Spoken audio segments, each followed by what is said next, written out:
সবাইকে ওয়েলকাম জানাই একটা ব্র্যান্ড নিউ ভিডিওতে। আজকের ভিডিও না খুব খুব ইম্পর্টেন্ট হতে চলেছে। কারণ আমরা সবাই জানি যে পঞ্চায়েত পরীক্ষার 2026-এর যে রিক্রুটমেন্ট, সেখানে ভাই শূন্য পদের সংখ্যা 11,000 প্লাস, 11,150টা না 60টা মতো শূন্য পদ এসেছে। তো এই শূন্যপদ না সবচেয়ে বড় পঞ্চায়েতের শূন্যপদ হতে চলেছে 2026-এ। আর খুব শিগগিরই এর যে আবেদন প্রক্রিয়া সেটা শুরু হবে। কবে হবে সেটা আলোচনা করব, আর এখন কি হচ্ছে সেটা নিয়ে আলোচনা করব আজকে ভিডিওতে। আর সবচেয়ে বেশি গুরুত্বপূর্ণ যে টপিকটা, এখানে মোটামুটি 5টা পদ আছে, বুঝতে পেরেছো? মানে 5টা স্টেজ আছে যে চাকরির, যেটা বলে পদ, সেই বিষয় নিয়ে আলোচনা করব। কোন পদটা, মানে এখানে 5 রকমের পরীক্ষা হবে, সেই পরীক্ষার মধ্যে কোন পদটা তোমার জন্য সবচেয়ে বেস্ট। সবচেয়ে বেস্ট কেন বললাম, কারণ এখানে তুমি সবকিছু একসাথে, যে পরীক্ষাটা হবে সবকিছু একসাথে তুমি দিতে পারবে না। কিছু কিছু তোমার যোগ্যতা দরকার হবে, যে তোমার কি যোগ্যতা আছে, সেই যোগ্যতা অনুযায়ী তোমার জন্য কোন পথটা বেস্ট, সেটা নিয়ে আজকে আলোচনা করব। খুবই গুরুত্বপূর্ণ হতে চলেছে আজকে এই পিডিএফ এর মাধ্যমে। আমি তোমাদেরকে বুঝিয়ে দেবো সম্পূর্ণ স্যালারিটা কত হতে পারে, তোমাদের কত যোগ্যতা লাগবে, তুমি মাধ্যমিক পাস, 8 পাস, উচ্চ মাধ্যমিক পাস, গ্রাজুয়েট পাস, তাছাড়া আরো এক্সট্রা যে কোয়ালিফিকেশন গুলো লাগবে সেটা নিয়ে আলোচনা করব। তো চলো আজকে ভিডিওটা শুরু করা যাক। তো সবার প্রথমে দেখো, এখানে আমি এক্ষুনি বললাম যে এখানে প্রায় 11,000 শূন্যপদ আছে। তো বুঝতেই পারছো 11,000 শূন্যপদ মানে বিশাল বড় একটা সুযোগ আমাদের। আমাদের 11,000-এর মধ্যে একটা আমাদের সেট, মানে কি বলে ওটাকে, বেছে নিতে হবে। বুঝতেই পারছো প্রথম ভিডিও একটু কথা আটকে যাচ্ছে। আশা করি ধীরে ধীরে আরো প্র্যাকটিস করতে করতে ভিডিও বানাতে বানাতে অনেক যেটা হয় ফ্লুয়েন্ট হয়ে যাবে, কোনো সমস্যা নেই। আচ্ছা, এখানে পঞ্চায়েত পরীক্ষাটা কেন টার্গেট করা উচিত, সবার মধ্যে মনে প্রশ্ন হতে পারে কি কেন আমি এই পঞ্চায়েত পরীক্ষাটা দেব। দেখো এখানে কিছু কিছু বৈশিষ্ট্য আছে। সবচেয়ে যে বৈশিষ্ট্য, এটা একটা সরকারি পদ, মানে সরকারি চাকরি। সেখানে তোমাকে পার্মানেন্ট পঞ্চায়েত দপ্তরে তোমাকে পার্মানেন্ট পদ একটা দেবে। বুঝতে পারছো, পার্মানেন্ট মানে 60 বছর পর্যন্ত একদম নিশ্চিন্ত যদি চাকরি পেয়ে যাও।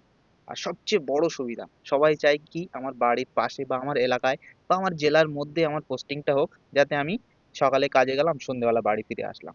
এই সুযোগ সুবিধাটা যেন পাই, সেটা এখানে পেয়ে যাবে। কারণ এখানে নিজের এলাকায় পোস্টিং পাবে, আর লোকাল পোস্টিং হবে। যদি তোমার র্যাঙ্ক খুব ভালো হয়, তো তোমার পাশে আশেপাশের যে পঞ্চায়েত না সেখানেও তোমার পোস্টিংটা হতে পারে। বুঝতে পারছো কতটা সুযোগ সুবিধা। আর এখানে দেখো আকর্ষণীয় স্যালারি এবং প্রমোশনের ব্যবস্থাও আছে। সরকারি চাকরি তো স্যালারিটা বুঝতেই পারছো। কত হবে সেটাও আমি আলোচনা করব আজকের ভিডিওতে। তো সেই জন্য ভিডিওটা শেষ পর্যন্ত দেখো। এখানে দেখো পে কমিশন অনুযায়ী দারুণ বেতন ও ইনক্রিমেন্ট। দেখো এখানে আমাদের নতুন সরকার এসে 7 পে কমিশন হয়তো চালু হবে খুব শিগগিরই। সেখানেও এখনকার যে স্যালারিটা, সেটা থেকেও বৃদ্ধি পাবে। বুঝতে পারছো, যে স্যালারি পাবে তার থেকেও আরো বৃদ্ধি পাবে স্যালারিটা। তো বুঝতে পারছো কতটা সুযোগ। আর সবচেয়ে যেটা বললাম, বিশাল শূন্যপদের সুবিধা, মানে 11,000 শূন্যপদ, মানে বুঝতে পারছো 11,000 শূন্যপদ মানে কম না। এটা হচ্ছে সাম্প্রতিককালের সবচেয়ে বড় নিয়োগ। তো একটু চেষ্টা করলে আমরা অবশ্যই এখানে একটা সিট আমাদের জন্য বেছে নিতে পারি। বুঝতে পারছো, একটু কষ্ট করতে হবে। কিভাবে করতে হবে, এই চ্যানেলটাকে ফলো করে রাখো।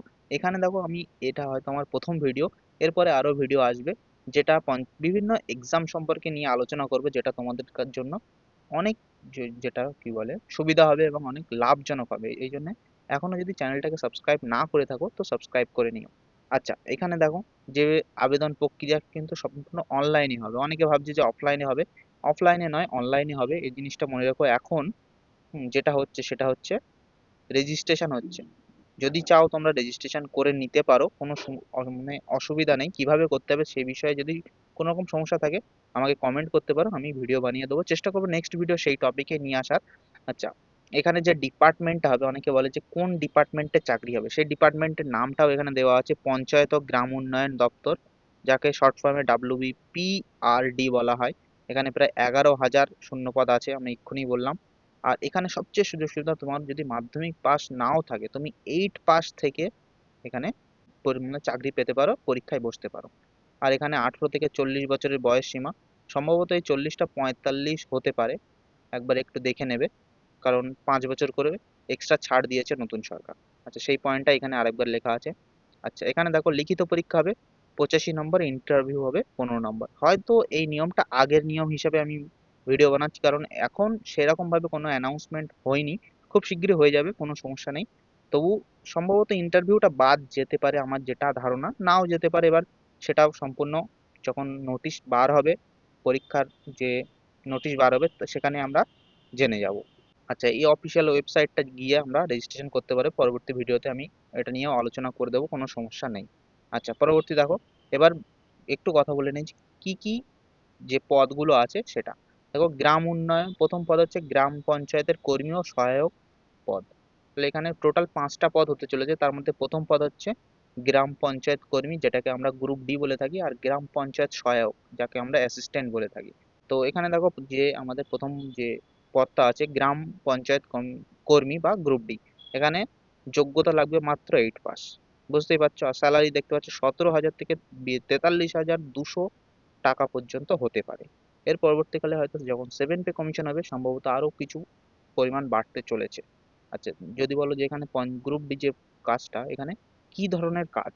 দেখো, অফিস সাপোর্ট, ফাইল ডকুমেন্ট, মানে ফাইল মুভমেন্ট আর সাধারণ সাহায্য। আমরা যেখানে দেখি, যেটাকে আমরা ক্লার্ক বলে থাকি, সম্ভবত সেরকম ধরনেরই কাজ, যেখানে অফিসে বিভিন্ন কর্মকর্তা যারা থাকবে তাদেরকে একটু সহায়তা করা, ফাইলকে এখান থেকে ওই ঘরে, ওখান থেকে ওই ঘরে এইভাবে নিয়ে যাওয়া, এই ধরনের কাজ যেগুলো হয়ে থাকে গ্রুপ ডি তে, এই ধরনের কাজ তোমরা এখানে পেয়ে যাবে। আচ্ছা, যেটা দ্বিতীয় আমাদের পদ আছে সেটা হচ্ছে অ্যাসিস্ট্যান্ট, সহায়ক পদ। দেখো, এখানে আমাদের মাধ্যমিক পাস থাকবে লাগবে, আর কিছু পদে মানে এখানে অ্যাসিস্ট্যান্টে তোমার কিছু কিছু ক্ষেত্রে মাধ্যমিকে তোমাকে 50% মার্কস পেয়ে পাস করতে হবে, তাহলে তুমি চাকরি দিতে পারবে। বাট সব ক্ষেত্রে না, এখানে কিছু পদ আছে যেটা আমাদের নোটিশ বার হওয়ার পরেই আমরা ক্লিয়ার ভাবে বলতে পারবো। বাট এটা জেনে রাখো, মাধ্যমিক পাস থাকলে তুমি এই পরীক্ষায় বসতে পারবে। আচ্ছা, স্যালারি কত থাকবে? 21,000 থেকে 21,000-এর বেশি স্যালারি তুমি এখান থেকে পেয়ে যাবে। আর এর কাজের ধরন, কি ধরনের কাজ? দেখো, এখানে অফিসারদের সাহায্য করা, উন্নয়নমূলক কাজ এবং রেকর্ড রক্ষণাবেক্ষণ। যে কোন যে ডকুমেন্ট গুলো থাকবে সেগুলোকে তোমাকে রক্ষণাবেক্ষণ করতে হবে, এবং বড় বড় যে অফিসার থাকবে তাদেরকে তোমাকে সাহায্য করতে হবে। আচ্ছা, পরবর্তী দেখি। পরবর্তী এখানে দেখো, পদের নাম হচ্ছে ডাটা এন্ট্রি অপারেটর, ডিইও অথবা এলডিসি, এই পদ থেকে বলা হয়। এই পদের জন্য একটা বিশেষ মানে গুরুত্বপূর্ণ টপিক এখানে দেওয়া আছে, যে এই পদের জন্য কম্পিউটার জ্ঞান বা টাইপিং স্পিড বাধ্যতামূলক। মানে তোমার কম্পিউটারের জ্ঞান দরকার হবে, আর টাইপিং স্পিড তোমার থাকা দরকার। কারণ পরীক্ষায় তুমি যখন দেবে তখন এটাকে, তখন পরীক্ষায় পাশ করার পর তোমাকে টাইপিং স্পিডের উপরে হয়তো একটা টেস্ট দিতে হতে পারে। আচ্ছা, এখানে যোগ্যতাটা দেখে না, এখানে মাধ্যমিক বা উচ্চ মাধ্যমিক পাস যদি তোমার থেকে থাকে, তাহলে তুমি অবশ্যই চাকরিটায় বসতে পারো, পরীক্ষায় বসতে পারবে। আর এখানে কম্পিউটার কোর্সের যে ব্যাপারটা বললাম, সেটা হচ্ছে এখানে দেখে নাও যে 6 মাসের একটা কোর্স থাকা দরকার তোমার। বেসিক কোর্স থাকলেও সম্ভবত হবে, এটা এখন শিওর ভাবে বলা যাচ্ছে না, যতক্ষণ না পর্যন্ত সেইভাবে ইনফরমেশন বা সেইভাবে নোটিশ আমরা না পাই। এখানে দেখো, বয়স সীমা বলা আছে 18 থেকে 40 বছর। আনুমানিক স্যালারিও বলা আছে 22,700 থেকে 50,000 প্লাস। মানে হিউজ একটা স্যালারি। তোমাকে যদি, তোমার কাছে যদি 6 মাসের কোনো কম্পিউটার কোর্স থেকে থাকে, তার সার্টিফিকেট থেকে থাকে, তাহলে তুমি এই পরীক্ষায় বসতে পারবে। আচ্ছা, এখানে কাজের ধরন কেমন হবে? ডেটা এন্ট্রি, টাইপিং, ফাইল ও রেকর্ড ম্যানেজমেন্ট ও অ্যাকাউন্ট সংক্রান্ত কাজ।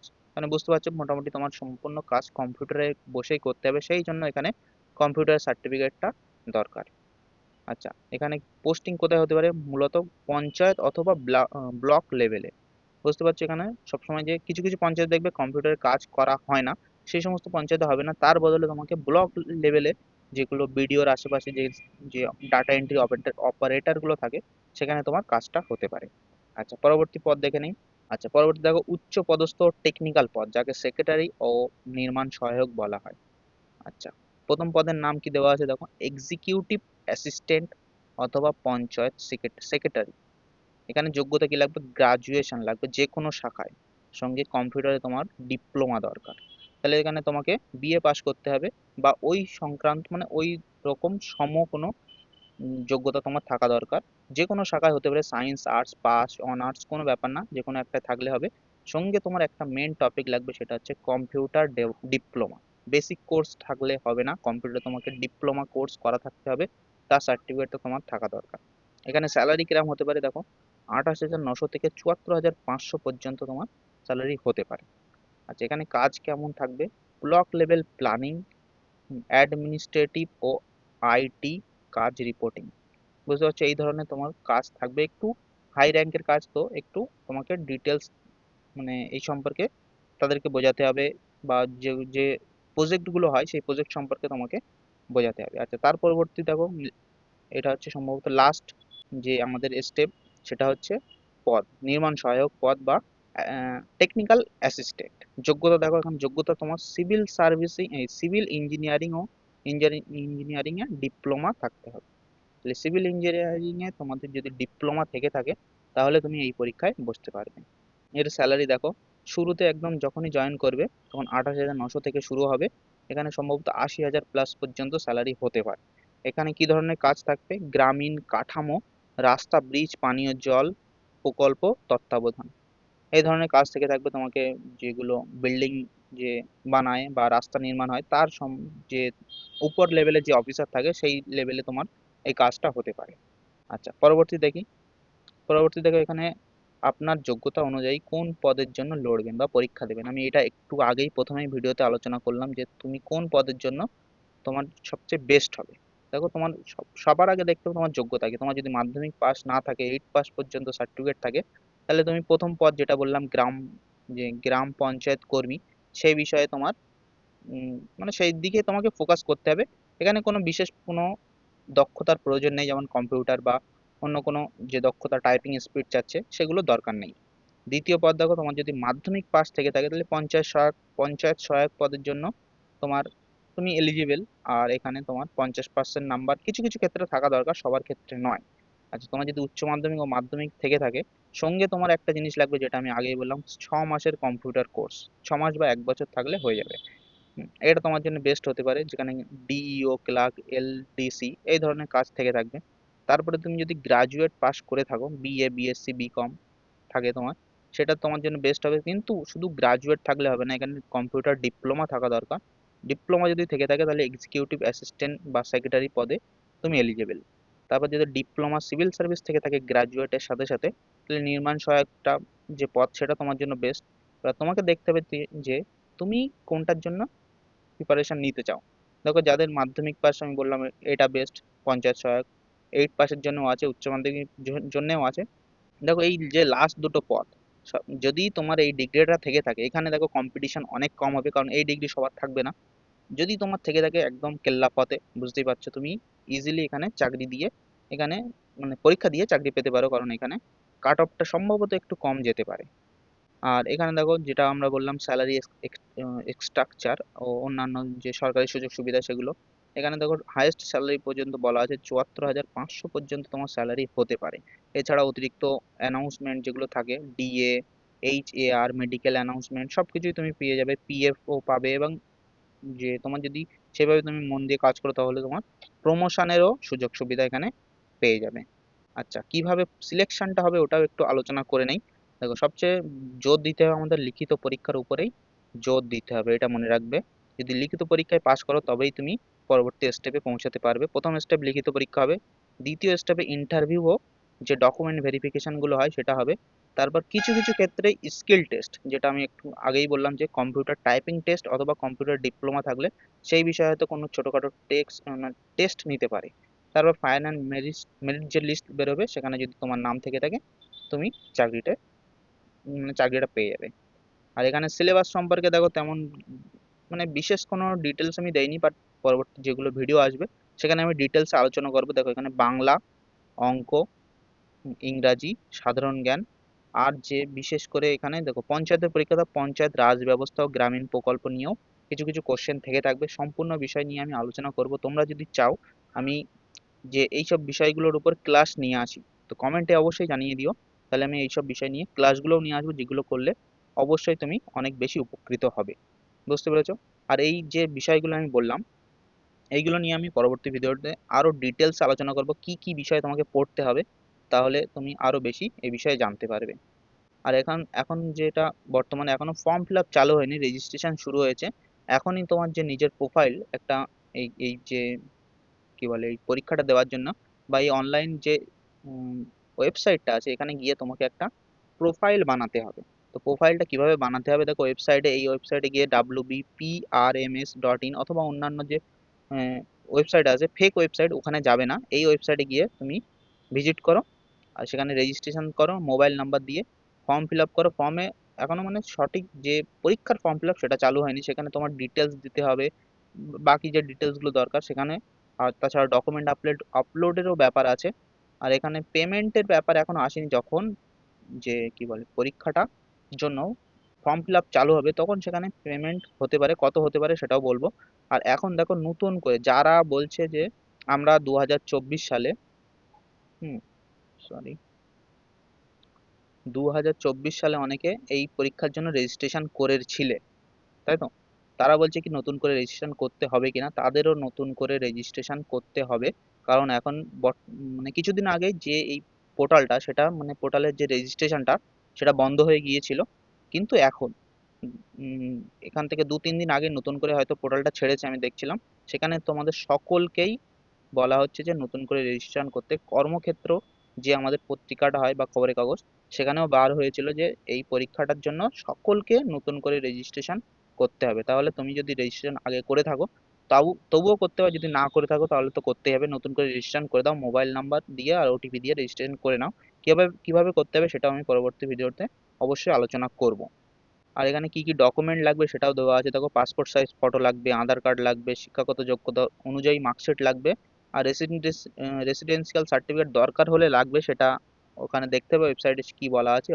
তাছাড়া তোমার যদি কাস্ট সার্টিফিকেট থেকে থাকে, এসটি এসসি ওবিসি, সেটাও দরকার। আর এখানে দেখো পরীক্ষার ফি 500 থেকে 700 টাকা পর্যন্ত হতে পারে।